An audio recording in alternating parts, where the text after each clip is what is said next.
Muy buenas tardes, mi nombre es Alejandro Pumahualca y en esta oportunidad exploraremos los puntos más importantes con respecto a la genética del desarrollo. Empezamos. El objetivo principal de esta sesión será analizar las diferentes moléculas participantes en el desarrollo embrionario, incluyendo los factores de transcripción, de crecimiento, entre otros. Los temas que trabajaremos en esta jornada son los siguientes. Empezaremos con los genes OX, después con las migraciones celulares y los genes relacionados. También ahondaremos y profundizaremos la señalización celular y sus diferentes vías. Y después de esto finalizaremos con la vasculogénesis y la angiogénesis. Antes de profundizar los temas anteriormente mencionados, pasaremos a explicar el desarrollo embrionario, desde el día 1 hasta el día 22. Empezaremos primero con la fecundación. Después, en el día número 2, se va a dar la división de la célula primigenia. En el día 3 podemos observar un conjunto de células llamado módula. En el día 4 podemos ver una formación de un blastocisto incipiente. En el día número 5 se va a dar la implantación y en los días posteriores se va a dar una adaptación al útero. En la semana número 3 va a empezar un fenómeno muy importante llamado vasculogénesis y angiogénesis. Estos fenómenos van a ser importantes ya que van a empezar a la formación de vasos sanguíneos. Después, en el día 17 y en el día 18 se va a dar la formación del eje antero-posterior. Y a partir del día 22 a 23 se va a dar la formación del tubo neural, a lo que se considera como neurulación. Ahora, con respecto a los genes OX, estos genes son secuencias altamente conservadas a nivel evolutivo, que se encargan de la segmentación rostrocaudal del cuerpo. Hay que destacar que estos genes se activan en el sentido de 3 a 5. De esta manera se destaca que la parte del extremo 3 se va a encargar de la expresión segmental de la región anterior, mientras que el extremo 5 se va a encargar de la parte posterior. Es decir, cuando se da la expresión de estos genes, va a empezar primero con la parte anterior y después en la parte posterior. Eso aplica tanto para en sí las moscas del género Drosophila y también para el ser humano. En resumen, podemos señalar que los genes OX van a participar en la formación del eje antero-posterior. En el eje anterior se va a encargar principalmente de la formación craneal, mientras que el eje posterior de la zona caudal. Listo. Vamos a empezar con la migración celular y los genes relacionados. Iniciaremos desde el día 16 al día 17, donde se va a dar la formación principalmente del eje antero-posterior. Para ello, se hace un corte sagital a la altura del nodo y la línea primitiva. Aquí podemos ver diferentes zonas importantes. Por ejemplo, podemos ver el EVA, o también llamado el endodermo visceral anterior. Esta parte va a ser importante para la formación principalmente del cráneo. También podemos ver que en esta zona se va a dar una mayor expresión de diferentes genes. Entre estos tenemos el gen OTX2, que se va a encargar del desarrollo del cerebro, órganos sensoriales y craneofaciales. El siguiente gen es el gen LIM1, que se va a encargar del desarrollo y la regulación del sistema renal y urogenital. También se ha encontrado que está fuertemente relacionado con el gen OTX2, que lo va a regular positivamente. También tenemos al gen XX1, que va a estar relacionado con el desarrollo principal del prosencéfalo y la glándula pituitaria. Ahora, también tenemos dos factores importantes secretados en esta zona, el factor Cerberus y el factor Lefty. Estos dos van a ser muy importantes ya que van a inhibir la actividad del factor nodal. El factor nodal va a ser muy importante para la formación del mesodermo y la línea primitiva. Además, va a contribuir a la formación del eje izquierda-derecha. De esta manera se define el extremo craneal del embrión. Cabe destacar que en la parte caudal no se va a dar la actividad de los factores Cerberus y Lefty. únicamente van a actuar a nivel del cráneo, a nivel de la zona donde se va a desarrollar el cráneo. No obstante, en la zona caudal podemos ver una mayor expresión del factor nodal. Además, el factor nodal va a en sí regular positivamente a diferentes genes que se van a encontrar en la zona caudal. Estos genes van a ser importantes para la formación del mesodermo dorsal y ventral, así como de estructuras del eje cráneo-caudal, es decir, antero-posterior. Después de ocurridos estos eventos, vamos a pasar al día número 19, donde se va a dar un fenómeno muy importante, llamado la neurulación. Aquí podemos observar principalmente la formación de la placa neural y su desarrollo hacia la formación y origen del tubo neural. Poco a poco, la placa neural, antes que estaba en un plano, se va a comenzar a cerrar como si fuera un libro. Y de esta manera se va a dar la formación del tubo neural, que es como un cilindro irregular asimétrico. También podemos observar la formación de dos neuroporos, el neuroporo craneal o anterior y el neuroporo caudal o posterior. Cabe destacar que estos neuroporos poco a poco se van a ir cerrando. Como se mostró previamente, el tubo neural va a estar compuesto de un tejido embrionario llamado ectodermo, y cuando se va a dar la formación de este tubo neural podemos observar diferentes estructuras que a nivel molecular van a ir alterando su orden y se va a dar una migración celular dependiendo de estas concentraciones. Tal es el caso del factor BMP. En la zona que está coloreada de color gris hace referencia a la zona del ectodermo que a futuro se va a convertir en la epidermis, y la zona coloreada azul podemos ver que a futuro se va a formar en un ectodermo neural, conformando al tubo neural. A primera vista podemos observar que en la zona que se va a convertir en epidermis se puede apreciar una mayor expresión del factor BMP, mientras que en la zona que a futuro se va a convertir en el ectodermo neural podemos ver una menor expresión de este. No obstante, también podemos apreciar que en la zona intermedia va a presentar también valores intermedios.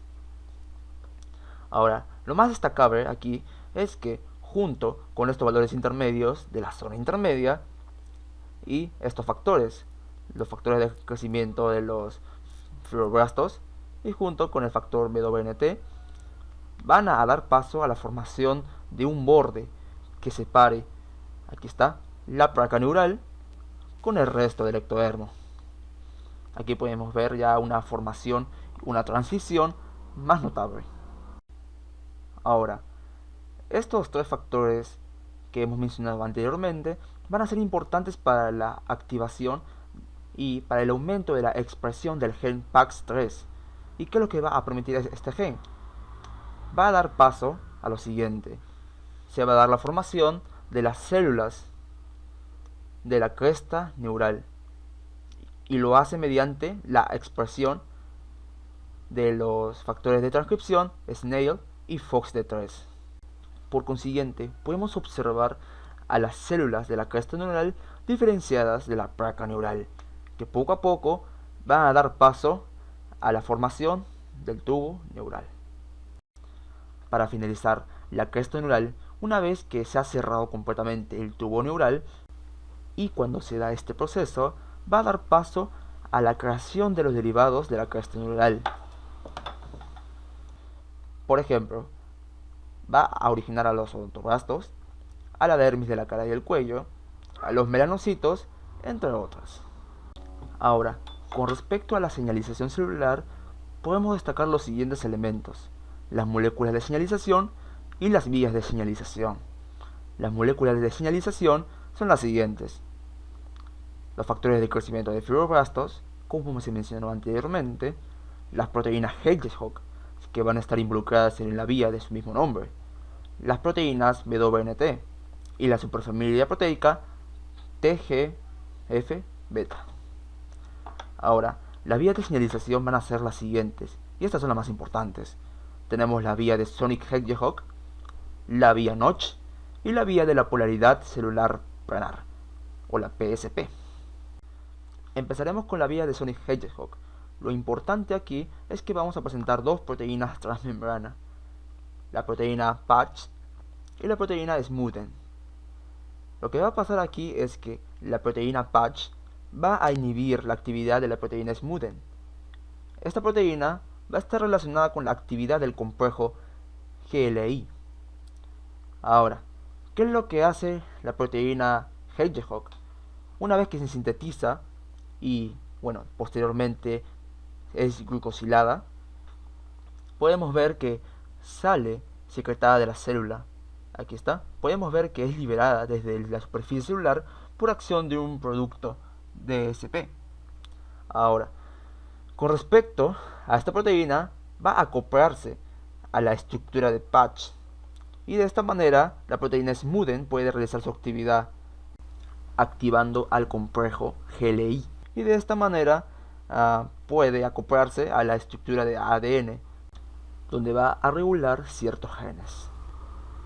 Con respecto al desarrollo de la vía Notch, va a ser mucho más sencillo, ya que la proteína Notch se va a encontrar en la superficie celular. Cuando se acopla a un ligando DSL de otra célula, lo que se va a dar es la activación de una enzima que va a incidir y también realizar el proceso de la proteólisis. Después de este proceso, la parte interna de la proteína Notch va a ser incendida por una secretasa intracelular. De esta manera se va a dar la formación del dominio intracelular de Notch. Aquí lo podemos ver mediante las siglas NICD. Este segmento proteico va a ingresar dentro del núcleo y va a permitir la expresión de los genes Diana.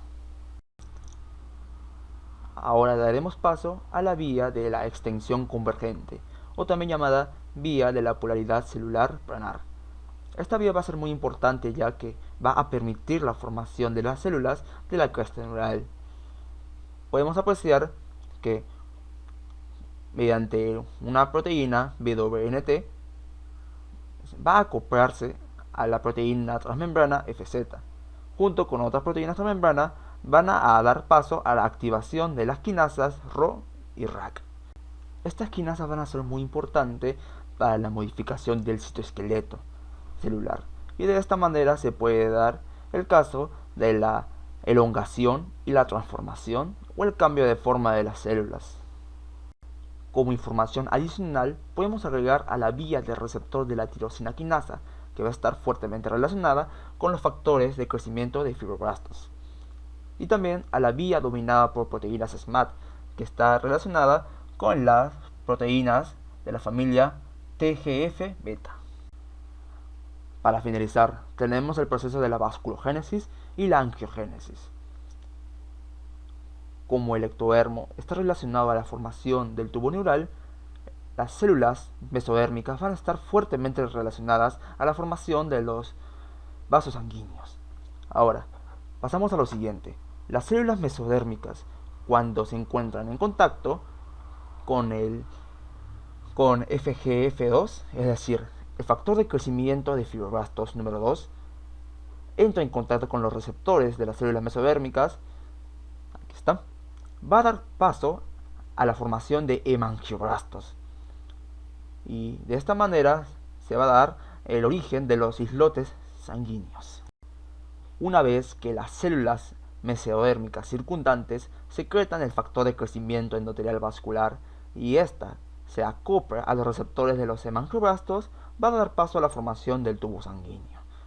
Tenemos que va a obedecer a diferentes patrones de acuerdo al lugar donde se encuentran los hemangioblastos con respecto al islote sanguíneo. Por ejemplo, los que se encuentran en la periferia de estos islotes sanguíneos van a convertirse en los angioblastos y van a dar paso a la formación de los vasos sanguíneos. No obstante, las que se encuentran en la parte interna van a dar paso a las células troncales hematopoyéticas. Y de esta manera se va a formar la aorta dorsal. Ahora, para su expansión, lo que se requiere es un proceso diferente llamado angiogénesis, es decir, de las arterias y de las venas que se han formado mediante la vasculogénesis van a dar paso a diferentes ramas mediante procesos de gemación. y de esta manera se da la extensión a nivel anteroposterior. También nos podemos dar cuenta que cuando los hemangioblastos se transforman en angioblastos o en células troncales hematopoieticas, podemos apreciar que los receptores del factor de crecimiento endotelial vascular son diferentes. En el primero va a ser del tipo número 2 y el siguiente del tipo número 1. Ahora pasaremos a las preguntas. Señale cuál es la vía utilizada para el alargamiento de la placa neural por el fenómeno de extensión convergente. Y la respuesta va a ser la D, la vía de la polaridad celular planar, o también llamada la vía de la extensión convergente. Esta va a ser muy importante ya que va a permitir la modificación del citoesqueleto de las células que van a formar parte de la cresta neural. Ahora, pregunta número 2. ¿Cuáles de las siguientes alternativas no participa en la neurulación? Alternativa A, factor de crecimiento BMP. Alternativa B, gen PAX3. Alternativa C, factor de crecimiento endotelial vascular. Alternativa D, factor de transcripción SNAIL. Y la alternativa E, el factor de transcripción SLUG. Y la clave correcta es el factor de crecimiento endotelial vascular, ya que este factor de crecimiento va a participar en procesos como la angiogénesis y la vasculogénesis, pero no en la neurulación. Bueno, estas han sido las referencias bibliográficas que he usado en esta jornada y espero que toda esta información con respecto al desarrollo embrionario y a los genes relacionados les sea de mucha utilidad en su formación profesional. Esto ha sido todo por hoy y nos vemos en una próxima oportunidad. Muchas gracias y éxitos.